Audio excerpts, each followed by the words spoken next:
pemenuhan kebutuhan guru, pemenuhan kebutuhan tenaga kesehatan, pemenuhan kebutuhan tenaga teknis administrasi, tidak ada seleksi melalui CPNS, yang ada adalah melalui seleksi P3K. Di tahun ini tidak ada penerimaan CPNS, yang ada adalah penerimaan P3K. Nah, penerimaan P3K ini perhitungan kebutuhannya berapa, itu kemarin di akhir bulan Juli itu sudah kita sampaikan kepada Menpan, yang dalam hal ini pemerintah Provinsi Jawa Timur ini kita lagi mengusulkan untuk tahu berapa nanti persetujuan yang telah ditetapkan Menpan, itu nanti kita tunggu lebih lanjut. Yang intinya Bu Gubernur atau pemerintah Provinsi Jawa Timur untuk mengusulkan formasi P3K ini, yaitu terdiri dari jabatan guru, tenaga kesehatan, dan tenaga teknis. Untuk guru formasinya kita usulkan 2.450 ya. Dari 2.450 itu yang kita usulkan di tahun 2022. Nah, tentunya ini nanti diharapkan bisa menyelesaikan problem terkait dengan kekurangan guru di lingkungan pemerintah Provinsi Jawa Timur, baik itu yang ngajar nanti di SMA, SMK maupun SDLB. Ini harapan kami seperti itu. Karena di tahun 2021 kemarin hampir 9.000 lebih itu guru sudah kita rekrut melalui P3K, baik itu melalui seleksi tahap 1 maupun tahap 2. Nah, Bapak Ibu sekalian, kita tidak bicarakan seleksi P3K, tetapi kita mendasarkan pada surat pendataan ini. Sebelum saya nanti menjelaskan apa saja yang dimaksud dari suratnya Menpan terkait dengan pendataan pegawai non ASN ini, saya juga ingin menyampaikan bahwa berdasarkan PP 49 tahun 2018 jelas-jelas sudah disampaikan bahwa PP ini dibuat tahun 2018, bahwa 5 tahun ke depan mulai tahun 2018 itu diharapkan bahwa yang namanya tenaga GTT, PTT, apapun namanya yang disebut dengan tenaga honorer, kalau bisa di akhir tahun 2023 tanggal 2 paling batas akhirnya itu 28 November 2023 itu sudah beralih statusnya PNS atau P3K. Nah, tentunya ini harus melalui sebuah proses seleksi ya, seperti itu. Terus pendataan terkait dengan tenaga non ASN ini, Bapak-Ibu sekalian, adalah implementasi dari surat Menpan nomor B1/85 tanggal 31 Mei 2022 ini, dan termasuk surat Menpan RB tanggal 22 Juli 2022 ini perihal pendataan tenaga non ASN di lingkungan instansi pemerintah secara substantif adalah menjalankan amanat dari undang-undang atau PP seperti yang saya sampaikan tadi. Di Undang-Undang Nomor 5 Tahun 2014 juga disampaikan bahwa jenis kepegawaian itu hanya ada PNS dan P3K.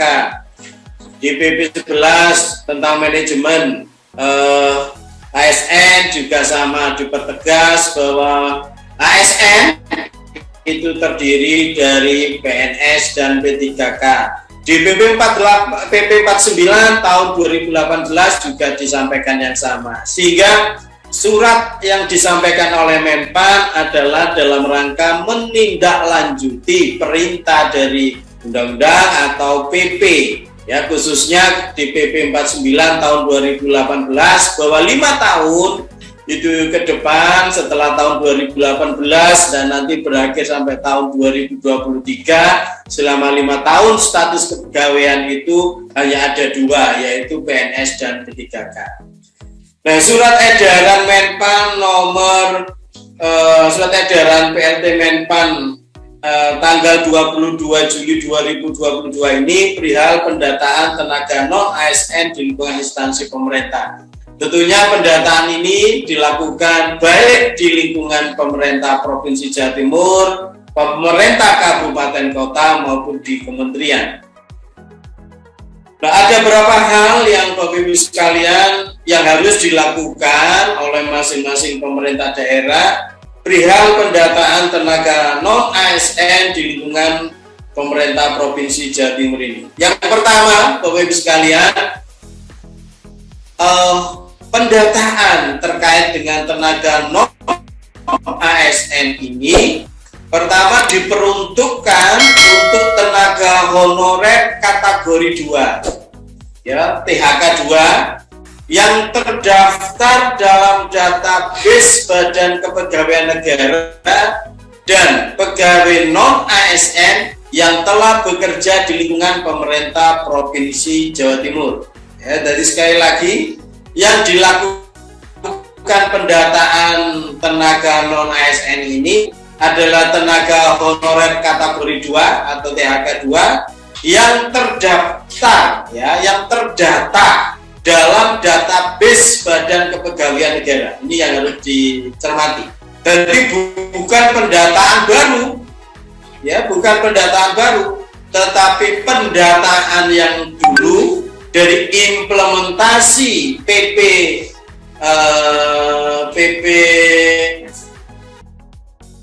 48 tahun 2005 tentang pengangkatan tenaga honorer menjadi PNS, CPNS, itu kan dulu dilakukan pendataan.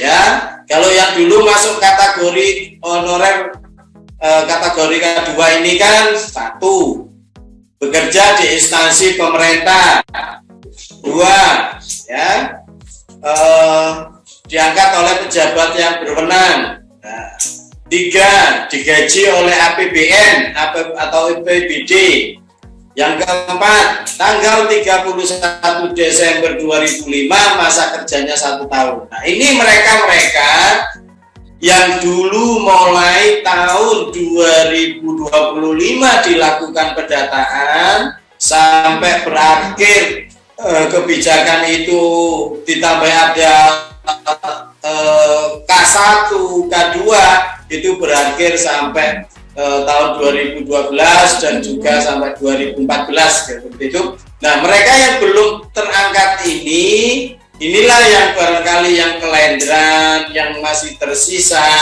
ini yang dilakukan pendataan kembali, ya. Dan mereka pegawai non ASN yang telah bekerja di lingkungan pemerintah Provinsi Jawa Timur. Artinya apa?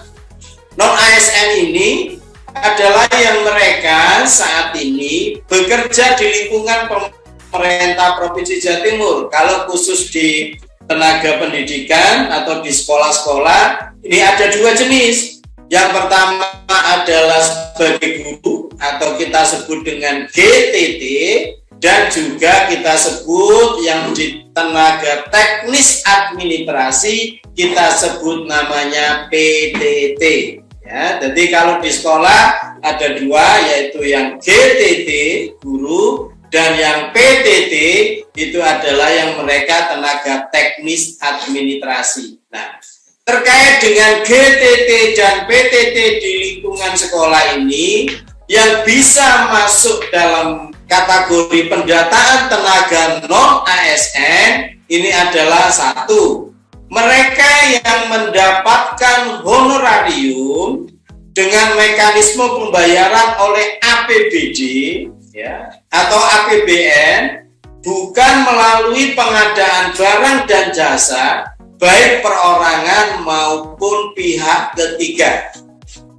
Saya rasa penjelasan ini sudah sangat jelas. Artinya mereka yang masuk dalam pendataan ini yang digaji atau honorarium penghasilannya itu merupakan sumber, ya, sumber keuangannya itu adalah berasal dari APBD atau APBN, tapi bukan melalui pengadaan barang dan jasa, baik itu yang dikontrak secara perorangan maupun dikontrak melalui pihak ketiga.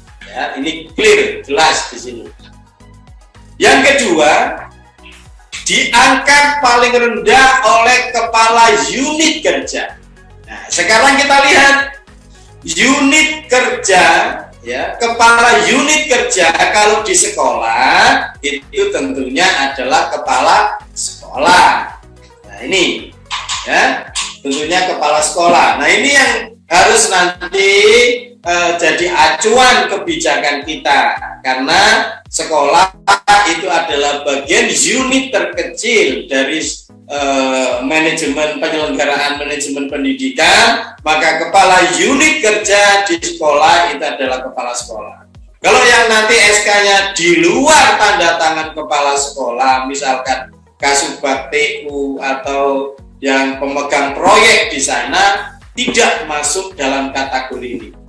Ya, harus ditandatangani oleh kepala unit kerja. Ini yang perlu kita paham. Yang ketiga, bekerja paling singkat. Nah, kata-kata ada paling singkat ini 1 tahun, yaitu pada tanggal 31 Desember 2021 itu masa kerjanya 1 tahun. Artinya apa? Mereka yang bisa masuk pendataan ini adalah yang bekerja di awal tahun, bulan Januari 2021. Berdasarkan pengalaman dulu juga ada yang bertanya, Pak, tanggal berapa yang bisa diakui 1 tahun, gitu ya kan? Berdasarkan pengalaman dulu pendataan tahun 2025, biasanya spellingnya itu antara tanggal 1 sampai tanggal 4 Januari 2021. Kalau ada yang bertanya, bisa enggak Pak tanggal 10 atau 1 Februari? Nah, ini yang anggap mereka belum 1 tahun. Kalau belum 1 tahun masa kerjanya, tidak bisa masuk di dalam ketentuan pendataan tenaga honorer. Berusia paling rendah 20 tahun dan paling tinggi 56 tahun pada tahun 31 Desember 2021. Jadi usia 20 tahun, usia 56 tahun itu pegangannya ketika tanggal 31 Desember 2021 usia mereka itu adalah 20 tahun. Otomatis apa? Nanti yang usianya 56 tahun lebih ketika nanti 31 Desember 2021 ya tidak masuk ketentuan ini.